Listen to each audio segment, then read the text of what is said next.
Kalau nggak salah jedanya sebulan. Oke. Jedanya sebulan, versi originalnya waktu itu dengan full band, ada sedikit ornamen-ornamen string gitu. Terus kebetulan Bu Acin dari Musika Studio punya ide gitu ya.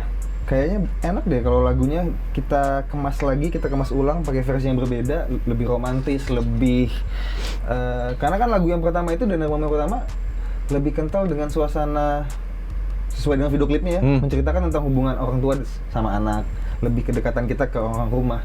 Terus muncullah ide dari Bu Acin, lagunya pengen dibuat lebih romantis, lebih menceritakan tentang seorang pasangan. Iya. Oke. Makanya kemudian halo Sobat TK, ketemu lagi di podcast Kinari bersama saya Kintoko, dan hari ini ada Difki Khalif. Halo. Difki Khalif ini sudah banyak bikin single. Yang terbaru apa? Yang terbaru Dena Rumahmu. Sebenarnya single lama kan itu, tapi kemudian dibikin ulang atau gimana? Boleh cerita? Dena Rumahmu ini baru gua buat tahun Baru dibikin. buatan ini. Cuman Kenapa ada versi akustiknya segala gitu loh? idenya tuh gue sebenarnya udah buat ide Dena Rumahmu nih. Jadi gue tuh punya kebiasaan kalau nulis lagu suka nulis idenya dulu. Kira-kira jadi gue lebih banyak nabung cerita sebenarnya. Jadi gue nulis dulu cerita apa yang mau gue ceritain nanti di lagu ini. Nah, baru di tahun ini gue ketemu notasi nadanya, aransemennya. Terus gue mulai cek kira-kira apa ya dengan musik seperti ini, dengan alunan melodi yang seperti ini, cerita apa yang enak nih gue ceritain di lagu ini. Akhirnya gue mulai buka lagi buku-buku catatan gue. Muncul Tabungannya dibuka tuh ya? Ada tulisan, gue pernah mau nulis tentang soal rumah gitu.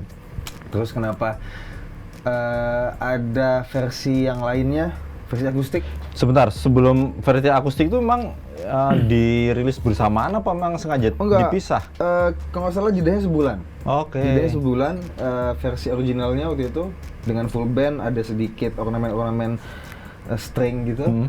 Terus kebetulan Bu Acin dari Musika Studio punya ide gitu ya. Kayaknya enak deh kalau lagunya kita kemas lagi, kita kemas ulang pakai versi yang berbeda, lebih romantis, lebih karena kan lagu yang pertama itu dan album yang pertama lebih kental dengan suasana sesuai dengan video klipnya ya, menceritakan tentang hubungan orang tua sama anak, lebih kedekatan kita ke orang rumah. Terus muncullah ide dari Bu Acin, lagunya pengen dibuat lebih romantis, lebih menceritakan tentang seorang pasangan. Iya. Oke. Makanya kemudian dibikin versi akustiknya. Iya. Itu dikerjakan bersama atau memang? Sebenarnya patokannya tetap dengan versi aslinya. Kalau sesuai dengan part-partnya, paling kita cuma gonta-ganti ornamen musiknya aja gitu. Lebih akustik, lebih unplugged aja gitu.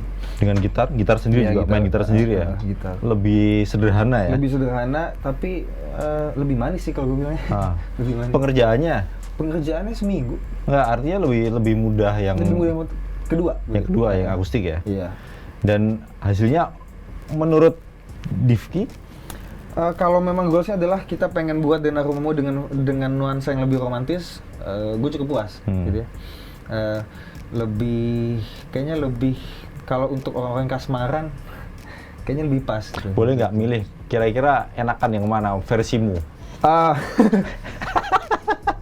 Gue tuh yang pertama. Ini kayak ada kamu bacin. Tetap yang pertama. Karena yang pertama menurut gue ya gue lebih ikhlas, lebih gue membuat karyanya sesuai dengan mau gue gitu ya. Tapi gue juga senang dengan tawaran dari tim Div mau membuat versi akustik nggak? Ya gue senang gitu. Sebagai seniman, sebagai orang yang menciptakan sebuah karya, ya kadang-kadang musisi kan kadang-kadang suka ada rasa nggak puas gitu. Iya. Ya bagus itu. Iya kan, ketika lagunya udah rilis, kayaknya kurang ya. Di sini. Jadi terus ada petawaran dari tim mau kita remake lagi. Ya menurut gue itu kayak peluang di mana gue sebagai musisi yang merasa tidak puas untuk lebih ngebenerin hal-hal yang tadi menurut gue nggak puas itu gitu. Itu lagu sebenarnya ditulis tahun berapa itu? Lagunya ditulis tahun ini bulan Maret kayaknya. Bulan Maret. Tapi dari banyak pilihan lagu yang sudah pernah ditulis, liriknya pernah ditulis, kenapa ini yang kemudian dipilih? Dena Rumahku. Dena Rumahmu. Ya. Dena Rumahmu. Kenapa ya? Atau memang ini satu-satunya jagoan aja ini aja nih? Enggak. Ya gue sih pengen semua lagu jagoan ya. Jadi kebetulan gue tuh terakhir sebelum rilis single Dana Rumahmu ini gue ada single gue sebelumnya namanya Lara. Enak juga loh lagunya itu. Iya, terima kasih Mas. Lara itu dirilis Maret tahun 2022. Jadi rentang sudah jauh ya. Jauh banget gitu. Gue waktu itu lebih banyak fokus di promonya Lara, terus event-event. Jadi untuk ngebuat lagu gue agak sedikit ke distract lah gitu. Udah setahun lamanya nggak kerasa, wah belum ada lagu nih. Udah masuk tahun 2023 ini gue mulai mencoba untuk bikin lagi beberapa rangkaian lagu, ada sekitar 4 atau 5 lagu. Salah satunya Dana Rumahmu ini gitu, gue kasih ke tim, alhamdulillah 5-5 kepilih. Maksudnya akan kita produksi tahun ini, kalau nggak awal tahun depan, kalau memang cukup waktunya. Yang kepilih pertama kali Dana Rumahmu, karena waktu itu mungkin momentumnya pas banget sama mudik kan. Cuman memang karena ada pengerjaan, kita ada namanya berbenturan sama jadwal segala macam, akhirnya ya mau nggak mau keluarnya setelah Idul Fitri juga. Tadinya maunya sih pengennya pas lagi momen orang pada mudik gitu. Kan enak tuh ya, orang pada pulang kampung ke rumahnya, di kampungnya mereka disambut sama orang-orang terdekat, jadi kayaknya pas gitu. Makanya Dana Rumahmu dikeluarin pertama kali. Kenapa harus ada embel-embel Dana gitu di judul lagumu gitu? Dana Rumahmu tuh sebenarnya kan memang akhir-akhir ini kan banyak penyanyi-penyanyi yang ngerilis lagu tentang rumah ya. Banyak lah yang ada yang menceritakan tentang kayak contoh ada kayak Hindia, Rumah ke Rumah, terus ada Fabio siapa tuh? Ada Rumah Singgah, Kau Pikir Rumahku, segala macam banyak deh. Gue lucu juga nih kalau gue ikutin tren ini nih soal rumah. Cuman apa ya yang membuat rumah versi gue ini berbeda gitu. Jadi ya udah, gue mencoba seperti dimana kita memutuskan untuk sayang sama seseorang, kita punya orang-orang terdekat, mau gue ke pacar gue mungkin atau gue ke teman-teman gue, mau nggak mau gue harus jadi rumah buat mereka. Gue harus jadi rumah buat mereka. Dan sebagaimana rumah, di hati gue ini ada rumah, ada ruang tamu, ada ruang makan, ada ruang keluarga. Nah, gue coba untuk menghidupkan lagi nih. Kalau di lagu-lagu teman-teman yang lain bilang kau adalah rumahku. Nah, di lagu ini gue mencoba untuk apa sih buktinya kalau aku tuh rumah kamu gitu. Ya aku nih ruang tamu. Jadi masing-masing ruangan nih gue bermain analogi lah. Liriknya sederhana ya? Iya, sederhana. Karena meaningnya terlalu ribet sebenarnya kan. Kenapa ada ruang tamu? Jadi kalau liriknya terlalu gue bikin banyak kiasan, banyaknya kayak orang dengernya susah. Jadi makanya itu ada ruang tamu, isyarat di mana pertama kali kita ketemu, ada ruang makan, kayak simbol di mana aku tuh tahu loh kamu tuh selera kamu apa, bukan selera makan doang tapi selera musik kamu, selera berpakaian kamu, sampai ke ruang belajar aku tahu hobi kamu apa, kamu jago di bidang apa, kamu kurang di bidang apa. Itu sih lebih banyak kiasan. Jadi memang bercerita juga ya. Iya gitu. Tapi hebat loh, maksudnya musisi tuh memang katanya dituntut punya kemampuan juga untuk punya storytelling yang bagus itu. Betul. Jadi ketika punya kemampuan itu ya kayaknya kok enak banget bikin lagu yang sederhana liriknya tapi dapat aja gitu buat pendengar. Dan satu hal untuk songwriter tuh kayaknya harus selain dia bisa bercerita, kayaknya dia harus jago jadi orang yang cocokologi gitu. Cocokin ya? Iya kan? Jadi ketika kita melihat keseharian kita melihat fenomena apapun di keseharian kita, untuk seorang penulis lagu, dia harus pintar memaknai, kayak harus pintar mencocokologi gitu kan. Maknanya apa ya kira-kira ya? Itu sih yang sering gue latih gitu. Jadi kira-kira apa nih kalau seandainya gue mau buat rumah, apa nih hal-hal yang bisa gue cocokin gitu. Ada ini nggak, ada hubungannya katanya karena Bapak arsitek itu, ada hubungannya nggak sama latar belakang orang tua dengan lagu ini? Iya, iya. Papa itu lagi ya, cocokologi aja ya. Papa arsitek, gue juga ya lumayan familiar lah sama apa dunia perarsitekkan lah. Dan itu sama Papa dibawa ke proyek terus. Jadi lucu juga nih. Awalnya gara-gara ngelihat konten room tour gitu loh. Itu gue tahun 2017 tuh kayaknya lagi di YouTube lagi banyak banget orang lagi bikin room tour. Terus kepikiran pengen ya buat lagu. Sampai sekarang juga masih ada yang begitu. Iya. Cuman pertama kali itu gue nemuin market tuh lagi di tahun-tahun segitu tuh. Terus gue mikir kayaknya seru deh gitu buat lagu di mana ketika kita buat lagu orang tuh ngerasain oh iya ya ada ruang tamu, ada ruang gini. Pengennya gitu, ide awalnya. Jadi memang tanpa diduga memang relate ya, misalnya tiba-tiba ternyata bapak yang arsitek kemudian pulang kampung tadi pas Iya. momen pulang kampung, terus terinspirasi dengan konten-konten YouTube yang room to room itu, mengupas rumah figur publik barangkali, Iya, public figure publik apa public figure? Balik video. Nah, jadi cocok kalau gitu nyambung aja ya di situ Iya, ya, iya. Difki ya. Sejauh ini apa respon pecinta musik Indonesia terhadap lagumu? Responnya alhamdulillah baik ya. Maksudnya kalau gue sih menganggapnya karena gue dari awal gue pengen dianggap sebagai tukang cerita gitu. Gue pengen punya banyak cerita untuk orang-orang yang di luar sana mungkin susah untuk bercerita gitu kan. Jadi menurut gue goals yang paling gue syukurin adalah ketika apa yang gue ceritakan itu bisa Nyampe. dan nyangkut gitu. Oke. Gue juga liat komen-komen di YouTube ya bukan cuma sekedar lagunya bagus, ya itu udah normal lah gitu ya Biasa. cuman ketika gue ngeliat teman-teman di Pakai helm nggak itu bilang lagu bagus tuh? cuman ketika gue ngeliat komen-komen di YouTube ada banyak dari orang-orang netizen tersebut yang dia justru malah menceritakan ulang tentang kehidupan mereka di rumah gimana gitu. Berarti kan Cocok ya? Iya, cocok. Tanpa sadar mereka juga mau bercerita, mau membagi pengalaman mereka gitu, diwakili dengan lagu ini gitu. Jadi menurut gue itu udah apa ya, kepuasan tersendiri sebagai tukang yang orang yang suka cerita gitu. Jadi kalau doyan cerita, stok lagunya banyak loh ya? Lumayan banyak, karena dari SD gue udah buat lagu. Kelas berapa itu? Pertama kali? Kelas 3. Itu udah jadi lagu? Udah jadi lagu, walaupun belum bisa main musik. Jadi masih di karang-karang sendiri aja di kepala. Oh, oke. Belum dipublish gitu barangkali atau simpen aja itu? Sampai sekarang masih disimpan. Oke. Belum dipublish. Jadi nanti suatu hari bakal akan dirilis kali ya? Mudah-mudahan nanti kalau gue udah kehabisan ide kali Mas ya. Mulai kita tengok lagi apa memori zaman dulu gue pernah buat lagu apa, mungkin bisa Karena jadi tabungan. lagunya banyak kayak yang Banyak. ya, bisa tabungan yang bisa jadi stok buat Iya, betul. buat karya.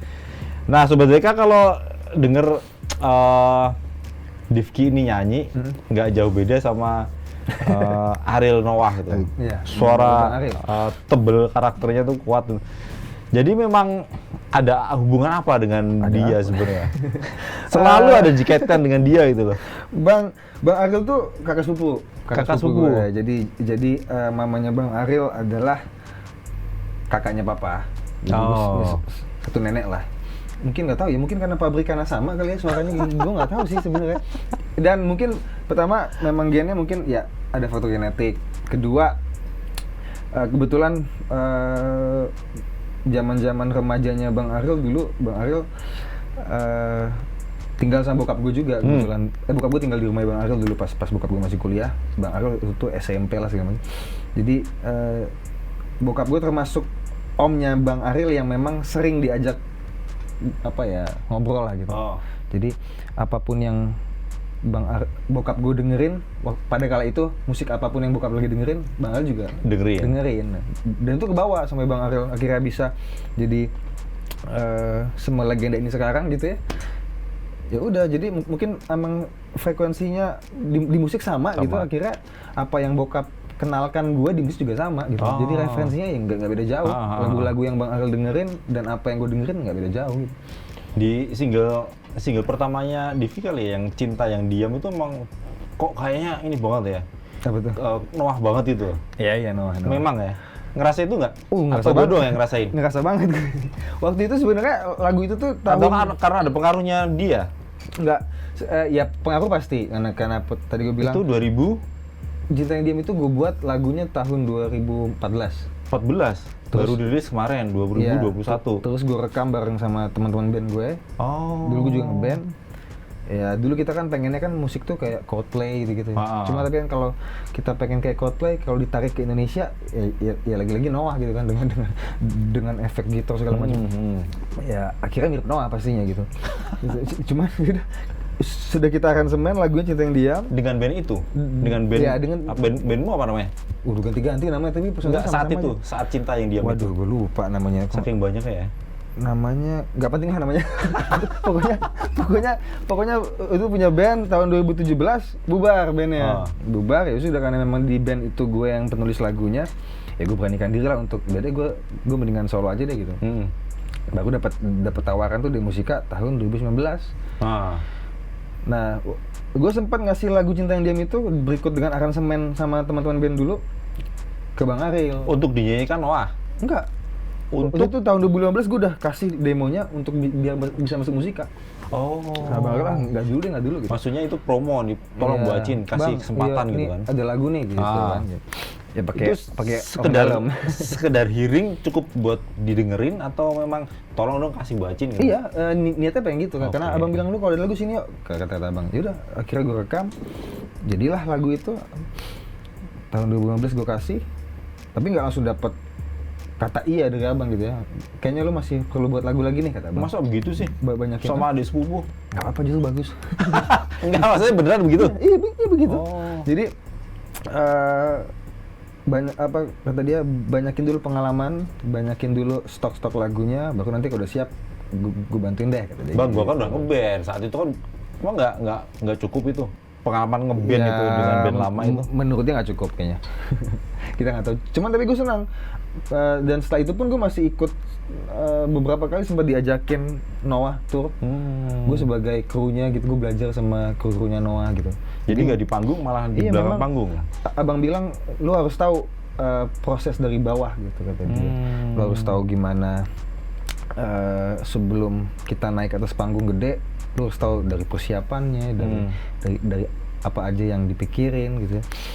Ya udah, abang. Padahal intinya sebenarnya kita pengen ngasih demo itu doang ya, tapi malah diajarin gitu. Diajarin dari bawah itu. Iya. Ya, itu bagus, menurut gue tuh bagus gitu. Akhirnya nggak masalah itu. Nggak masalah. Dari tahun 2020 baru dapat panggilan lah dari si Abang Div. Gue ingat sama lagu lu dulu deh katanya. Ada tuh kalau nggak salah judulnya Cinta yang Diam. Gue suka nih sama lagunya. Yuk ketemu yuk, kita kenalin sama Bu Acin. Terus sama Kang Capung juga. Jauh. Ya, produsernya dari zaman Peter Pan sampai Noah sekarang gitu kan. Nah, gue sama Kang Capung di Bandung. Habis itu deal lah kita bakal nge-produce si Cinta yang Diam ini. Itu dari awal memang sudah di-set untuk solo lagu ini? Iya. Bukan dinyanyikan band gitu ya? Enggak. Karena emang kayaknya gue kebetulan kalau waktu itu gue harus nyari pemain band lagi kayaknya agak susah kan aja. Jadi ya udahlah jadi solo aja gitu.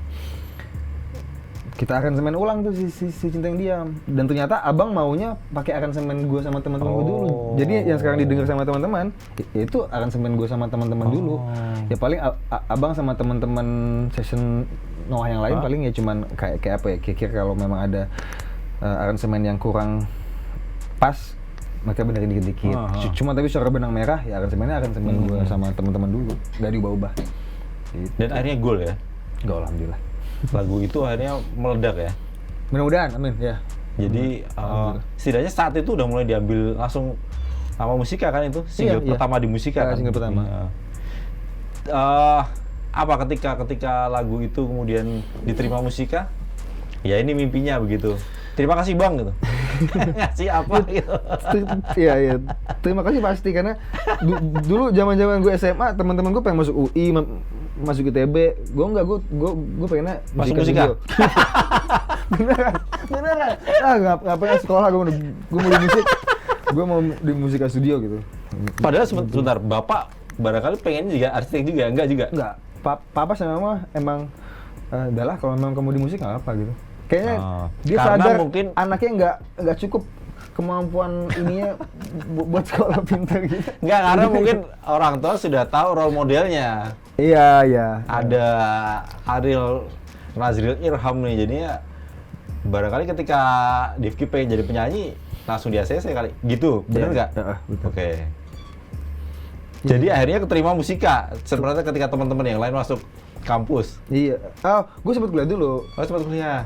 Gue kuliah kebetulan juga di musik kan di IMI, Institut Musik Indonesia. Jadi setelah itu baru kuliah, baru beberapa tahun setelah itu baru musika studio.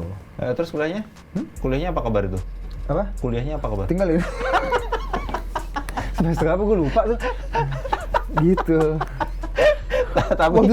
Tapi papa sama mama salaman tuh, nggak apa-apa. Waktu itu juga gue sempat nggak ikut apa ujian semester, nggak ikut gara-gara ikut Noah tour. Udah. Jadi memang dari awal emang kayaknya passionnya udah itu ya. Maunya agak bebal emang anaknya. Bukan, Pengen di maksudnya musik aja. apa namanya, pikirannya udah di musik di kampusnya nih. Iya, Bukan gitu. di IMIN. Iya, tempat kerja di musika udah gitu.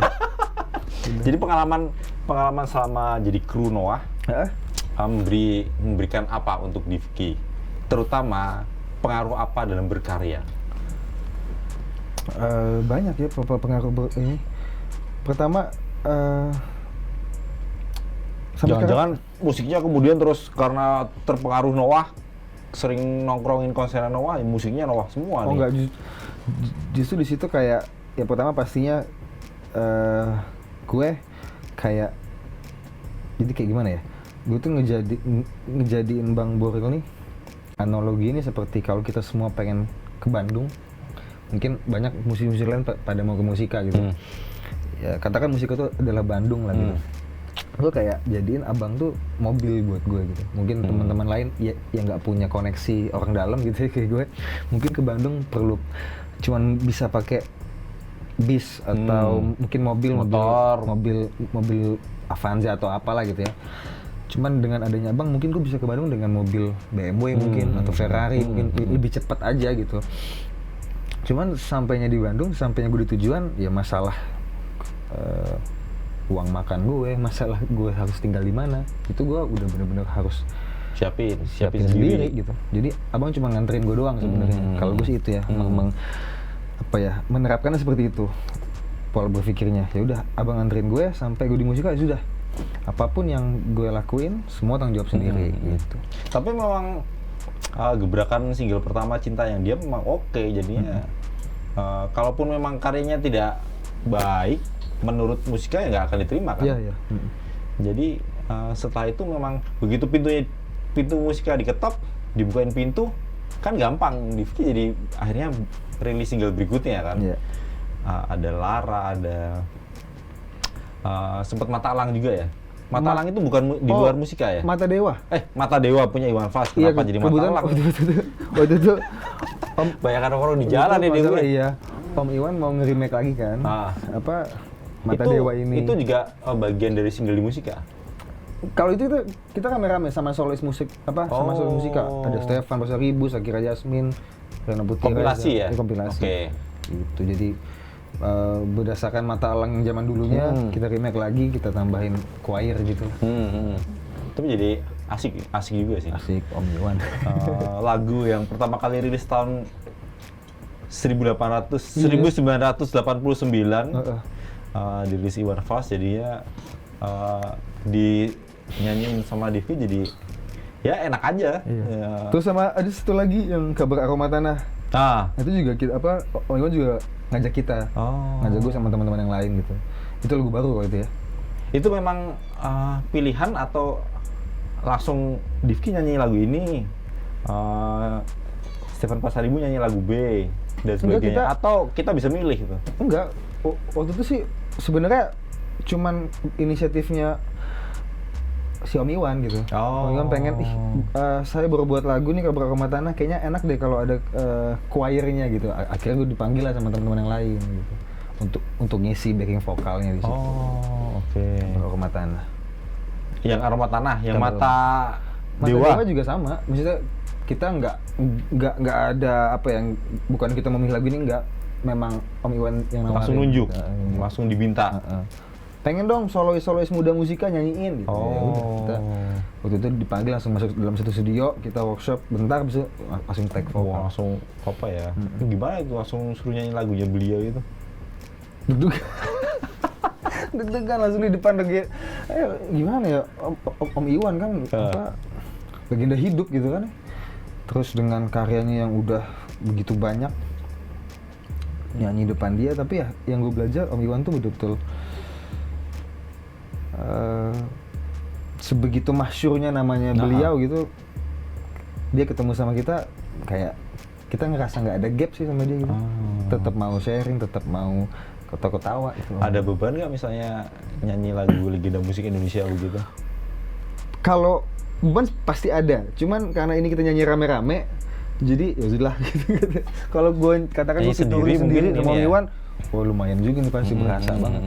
Ya kayak gue sama Bang Aril sebenarnya kan duet ya ada beban juga. Ah. Cuma karena udahlah anggap aja gue nyanyi sama apa saudara sendiri, ya udah gitu, anggap santai gitu. Oke. Jadi setelah Cinta yang Diam akhirnya rilis, masuk Musika, udah itu berhenti pekerjaan nemenin Noah manggung gitu. Nemenin Noah tuh juga bentar doang sih. Waktu itu cuman beberapa titik di Jawa Barat lah. Karena gue masih kuliah, jadi si abang deh, lu mau nggak nemenin gue bukan jadi kru tapi lebih gimana? Lu ikut krunya Noah, lu belajar di situ. Waktu itu paling cuman ya, daerah-daerah di Jawa Barat aja, paling cuman 2 minggu itu. Bahwa itu adalah bagian dari industri musik seperti itu ya. Oke. Mengenalkan ya. Waktu itu juga sempat si abang bilang, waktu itu kita kalau nggak salah kita mau ke Bogor atau mau kemana? Dari Bogor kita ke Purwakarta juga gue ikut. Jadi setiap mau pindah dari hotel ke hotel satu lagi, abang bilang mau gabung sama gue hotel atau mau sama teman-teman kru. Ya gue pilih gue sama teman-teman kru aja. Lebih maksudnya ya gue lebih bisa tahu persiapan mereka gimana, cara mereka ya macam-macam lah. Jadi kalau kru itu apapun yang terjadi kerjanya tetap usung-usung gitu. Kalau orang Jawa bilang usung-usung angkat-angkat barang, angkat-angkat gitar, angkat-angkat. Ya lebih belajar gitu. lebih belajar detailnya sih gue tentang gimana persiapan dari awal sampai nanti mulai produksi dari soundcheck segala macam, lebih ke sana belajar. Bahwa lu nggak ujub-ujub tiba-tiba lu berdiri di atas panggung gitu, intinya gitu. Tapi lu harus tahu gimana prosesnya dari bawah. Iya. Jadi lu nanti di atas ketika lu di atas panggung, lu nggak jadi orang yang angkat kepala. Oh, keren ya. Ilmunya banyak jadi ya, dapat ilmunya banyak ya. Alhamdulillah. Sebelum bener-bener nyanyi di atas panggung ya. Iya. Jadi apa yang dirasakan sampai ada di titik ini? Yang memang yang ini paling mimpinya udah tercapai. Yang paling dirasakan mungkin yang paling gue bersyukur adalah kan mungkin banyak ya musisi-musisi atau songwriter di luar sana yang dia punya lagu, karena banyak juga yang nge-DM Instagram gue gitu, bang gue punya lagu nih, gue punya lagu. Yang paling gue suka sekarang itu, sekarang gue udah punya wadah ketika gue punya sebuah karya, entah malam ini gue buat lagu, besok pagi gue stok bisa-bisa aja gitu. Seenggaknya gue udah tahu karya ini, cerita gue nih mau ditaruh di mana gue tahu. Gitu. Kan banyak soalnya yang nge-DM gue, bingung ya dia. Bingung mau dikemanain gitu. Jadi yang paling gue rasain sekarang bersyukur itu. Iya. Ada wadah yang siap untuk menampung ide gitu. Karena gue menjadikan ketika gue Musika Studio, ya udah gue di sini sebagai seniman, gue sebagai orang yang mau berkarya. Masalah nantinya seperti apa, itu masalah belakangan gitu. Yang penting lagunya rilis, syukur-syukur jadi album ya. Amin. Seenggaknya karena gue bilang gue seniman, ya dengan adanya gue di Musika Studio, gue bisa jadi seniman yang berfungsi lah. Jadi manusia yang berfungsi, punya pemikiran, punya karya gitu. Iya. Kalau suka di selalu ketempelan gitu, ketempelan kesurupan dong. Bukan apa ya? Dibayang-bayangin sama. Kalau dibayang-bayangin sebenarnya sudah sebelum Cinta yang Diam rilis pun gue udah masang kuda-kuda sih mas. Udah masang kuda-kuda dalam arti ya pasti banyak omongan yang simpang siur pastinya gitu. Ada yang skeptis. Lu yang gini karena boril doang. Gitu. Ada yang mungkin terlalu ekspektasi ketinggian gitu ya. Oh berarti ini harus lebih bagus daripada abang ini gitu ya. Itu sebijak-bijaknya gue istilahnya bisa memilih antara dua pendapat itu aja lah. Ya intinya gue harus tanggung jawab, intinya gue harus menjadi orang yang amanah kali ya. Sudah dikasih kepercayaan sama abang gue, udah dikenalin ke teman-teman musika, ke Bu Acin gitu ya. Udah, itu yang gue membantu. Nah sekarang mulai kalau awal-awal barangkali bisa tolong dong kerjain bareng gitu. Tapi sekarang udah mulai mandiri kah tanpa harus ada embel-embel Ariel, bisa dikerjain sendiri gitu. Ya sebenarnya kan dari awal itu yang kerjain bareng sama abang tuh cuma Cinta yang Diam. Hanya itu ya? Itu pun kan pakai aransemen gue sebenarnya.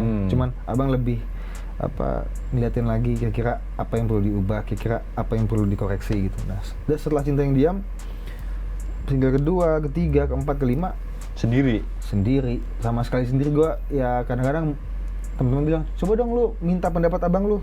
Gue nyaris nggak pernah minta pendapat dia. Karena juga gue tahu kadang-kadang kalau dia gue tanya bang kira-kira gimana ya, Dia kan orangnya bukan tipe apa ya istilahnya, kalau kita jadikan dia sebagai mentor, dia bukan mentor yang bisa mendikte gitu. Gue gini enggak. Dia minim kok dalam ngasih tahu segala macam, cuman dia mungkin pengen gue melihat tindak tanduk dia gitu loh.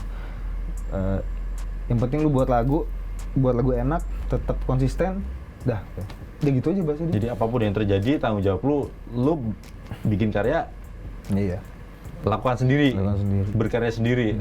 Kalau gue nanya lagi kayak kasihin dia juga, udah pusing ya. Lagu udah banyak, gue harus bang ini enggak. Berarti komunikasi pun udah ini ya, maksudnya kalau untuk berkarya udah dibatasi ya, sengaja membatasi ya. Ya cukup sama tim aja barangkali ya. Cuman sama tim, enggak. Gue udah enggak ini. Udah nggak mau ikut campur lagi. Wah, karena menyadari pekerjaan dia juga sudah malah banyaknya kayak Dana Rumahmu, single Setelah Cinta Yang Diam, malah kadang abang nggak tahu kalau gue rilis gitu. Kadang enggak, maksudnya nggak nanyain kapan dia rilis, enggak. Gue juga nggak laporan juga sama dia gitu. Jadi memang ya udah gitu. Pernah nggak sih nyanyi bareng apa nih misalnya? Kalau untuk karya belum ya? Kalau untuk bikin single bareng itu kolaborasi belum ya? Belum. Tapi kalau di panggung pernah? Di panggung belum pernah juga. Belum pernah juga. Ada keinginan itu nggak? Ya ini kan mumpung lah udah satu label, saudara pula. Keinginan. Kan aksesnya jalan tol cepet banget itu. Iya. Keinginan ada sih ya, cuman tapi belum jadi ke-BM-an kayaknya. Pengen manggung sama abang belum jadi ke-BM-an. Belum ada tapi? Ada, tapi belum jadi yang pengen banget, enggak. Belum kayak belum hal yang mendesak gitu. Enggak. Karena kesibukan barangkali?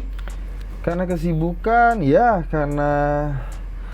Atau lagi menikmati aja nih, gue pengen lepas nih dari bayang-bayang beliau. Itu dia mungkin. Tapi kalau ada tawaran ya gue selalu akan terima. Tapi so far belum ada ya? So far belum ada. Menikmati sendiri ya? Sendiri. Manggung pernah berarti ya? Manggung pernah maksudnya? Nyanyi di atas panggung gitu? Pernah. Akhirnya merasakan nggak, kalau dulu sempet ngeband, sekarang jadi solois, ya pasti ada pembedanya ya. Merasakan nikmat, ada nggak misalnya, oh ternyata enak nih ngeband ya, ternyata enak solois nih gitu? Ada plus minusnya sih gitu. Kalau ngeband, ya band itu kan ada yang main drum, ada yang main bass, temennya gitar, lah ya. gitu. Solo kan juga ada teman bandnya kan sebenarnya. Iya, pengiring kan. Pengiringnya. Cuman kalau di band itu kan, ketika kita lagi workshop, kita lagi mengakan sebuah lagu, masing-masing yang megang instrumennya masing-masing, mereka punya kewajiban untuk ya lu aransemen isian lu sendiri gitu. Itulah band kan. Cuman kalau sekarang solo, gue kadang mikir sendiri gitu.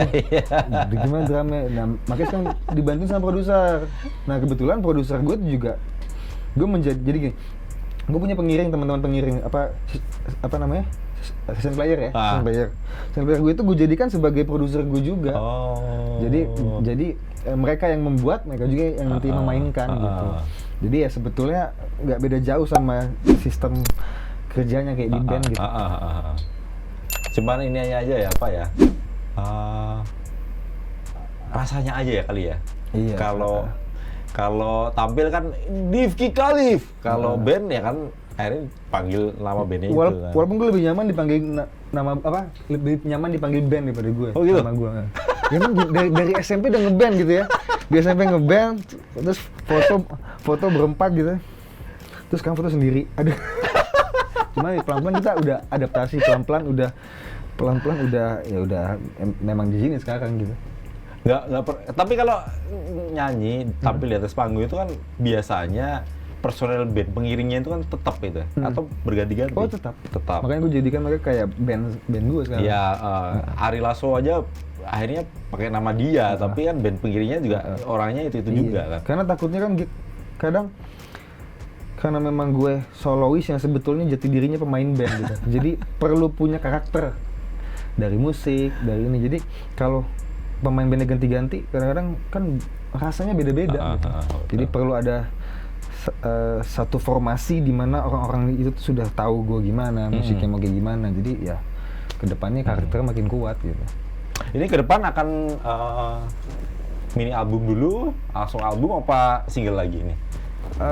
Ke depan sih masih single-single terus. Tadi yang gue udah bilang ada 5 single yang lagi disiapin. Ya. 5 single tuh jadi satu mini album loh itu. Iya, udah bisa ya. Sebenarnya kan juga udah bisa ya.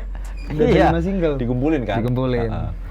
Kalau nggak salah yang baru bisa dikatakan album tuh kalau udah 8 minimal. Kalau itu. Ya, kan gue yang penting buat lagu dulu aja deh gitu. Tapi memang trennya sekarang single per single ya. Walaupun gue yakin dan percaya bahwa album itu adalah bukunya seorang. Betul ya, legasinya kan. Iya. Ya. Sebagaimana penulis ya harus punya buku. Betul. Puncak karir wartawan itu nulis buku betul ya. Kalau puncak, bukan puncak, tapi kalau musisi kan memang album ya. Tapi ya single per single juga yang penting berkarya itu tadi lah. Ada pesan apa buat Sobat WK? Div? Pesan pesan apa ya? Pesannya menyangkut hal apa nih maksudnya? Untuk single barangkali dengarkan Denah itu. Rumahmu. Gue pikir pesan yang gimana? Ya, sobat tadi. Sobat WK. Sobat WK, dengarkan lagu terbaru gue, judul Denah Rumahmu. Ada 2 versi, ada yang versi original sama versi akustik. Yang manapun terserah, teman mau dengerin yang mana. Video klipnya juga udah ada di YouTube gue, di Vikalif Musik Official. Terus jangan lupa dengerin lagu-lagu gue yang lain. Ada Cinta Yang Diam, Itu Setelah Kau Pergi, Ratu Drama, Lara. Mudah-mudahan teman-teman suka semuanya dan dengerin terus di digital platform kesukaan teman-teman. Enak-enak didengerin. Amin, buat teman naik kereta. Oh iya. Yang naik kereta. Devki boleh nyanyi sepenggal dong lagunya Denah Rumahmu. Gak ada gitar ya? Ref aja ya? Iya, penggalannya aja. Denah rumahmu, jika kau jatuh rindu denganku, pajanglah ku di kamar tidurmu. Lewat fotoku, ku kan buat mimpimu. Bagus. Terima kasih Devki kalian sudah mampir ke Palmerah ke Warta Kota. Sobat WK, terima kasih sudah nonton tayangan ini. Mudah-mudahan menginspirasi. Amin. Tetap sehat juga, Devki. Ditunggu karya berikutnya. Sobat WK, terima kasih sudah nonton tayangan ini. Sampai ketemu lagi di tayangan berikutnya. Tetap semangat. Jangan lupa subscribe ya.